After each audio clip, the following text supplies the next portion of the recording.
ભરૂચ જિલ્લાના અમુદમાં ગેરકાયદેસર દબાણો સામે નગરપાલિકા દ્વારા કડક કાર્યવાહી હાથ ધરવામાં આવી. બુલડોઝર ફેરવી દબાણો દૂર કરવામાં આવ્યા. જોકે આ કાર્યવાહી નિષ્ફળ હોવા સામે કેટલાય લોકોએ વિરોધ નોંધાવ્યો. ભરૂચ જિલ્લાના આમોદ નગરપાલિકા તંત્ર એક્શન મોડમાં આવ્યું છે. પાલિકા હદ વિસ્તારના ભીમપુરા રોડ પર કેબિન તથા પાકું બાંધકામ કરનાર બુટલેગરની મિલકત તોડી પાડવામાં આવી હતી. આ દરમિયાન તેમને ઘર વખરીનો સામાન બહાર કાઢવા માટે સમય આપવામાં આવ્યો હતો અને બાકીનું બાંધકામ તેમની જાતે જ ઉતારી લેવા જણાવ્યું હતું.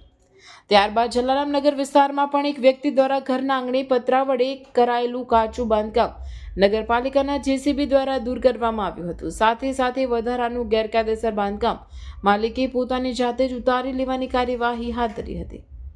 આમોદ નગરપાલિકા વિસ્તારમાં એક પછી એક ગેરકાયદેસર દબાણો દૂર કરવામાં આવતા અને દબાણકર્તાઓમાં ફફડાટ ફેલાયો હતો. એક પછી એક દબાણો પર બુલડોઝર ફરી રહ્યું છે અને દબાણ કરનારાઓમાં ફફડાટનો માહોલ છે. પરંતુ શહેરમાં એક મોટો સવાલ ઉઠી રહ્યો છે, શું આ કાર્યવાહી ખરેખર નિષ્પક્ષ છે? ભીમપુરના મકાન માલિક રંજીત ઠાકોરે તીખો સવાલ કર્યો કે અમે વર્ષોથી નગરપાલિકામાં નિયમિત વેરો ભરીએ છીએ, તો પછી માત્ર ગણતરીના લોકો પર જ કાર્યવાહી કેમ? જાહેર માર્ગ પર વર્ષોથી થયેલા દબાણો પર બુલડોઝર કેમ નથી ફરતું? તો આમોદ શહેર ભાજપ પ્રમુખ મિથુન મોદી, જંબુસર વિધાનસભાના યુથ કોંગ્રેસ પ્રમુખ કેતન મકવાણા, નગરપાલિકા ભાજપના સદસ્યો તેમજ કેટલાક હોદ્દેદારો બુટલેગર રંજીત ઠાકોર પાસે દોડી આવ્યા હતા.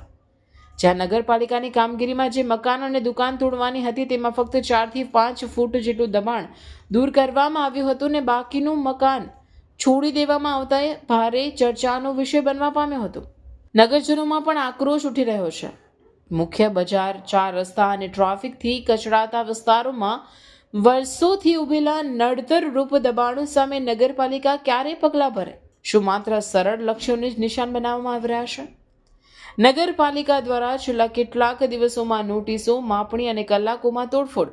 આ ઝડપ પ્રશંસનીય છે, પરંતુ શહેરની પ્રજા માંગે છે અને સમાન અને પારદર્શક કાર્યવાહી માંગે છે. કાયદો સૌ માટે સમાન હોવો જોઈએ, માત્ર થોડાક માટે નહીં. જો ગેરકાયદેસર દબાણો દૂર કરવા જ અભિયાન છે તો પછી શહેરના દરેક ખૂણે કાયદાનો બુલડોઝર સમાન રીતે ફરવો જોઈએ, નહીં તો આ કાર્યવાહી પર સવાલ ઉઠતા રહેશે. આમોદમાં હવે લોકોની નજર છે. શું બુલડોઝર ખરેખર ન્યાયનું પ્રતીક બનશે કે પછી પસંદગીની કાર્યવાહીનો પ્રહાર? આમોદ શહેરના ભીમપુરા ગામ પાસે જલારામનગરમાં જે મેન જે કાચ પર જે આપણે જોઈ રહ્યા છે, કાચ પર એક દુકાન બનાવેલી હતી અને એક બાજુમાં જે ભંગારનો એક સામાન રાખવા માટે શેડ કરેલો હતો. એમને સૂચના આપવામાં આવેલી હતી, તો ન હટાવતા એ આજે દબાણ દૂર કરી રહ્યા છે. ટૂંક સમયમાં જ આમોદમાં બી માપણી ચાલુ છે. સિટી સર્વેનો સ્ટાફ આવી જાય, એમને સમય ફાળવી આપે તો આમોદ શહેરના બી દબાણો સ્ટેપ બાય સ્ટેપ દૂર કરી રહ્યા છે. આમોદના મુખ્ય બજારના દબાણો વિશે શું કહેશો સાહેબ?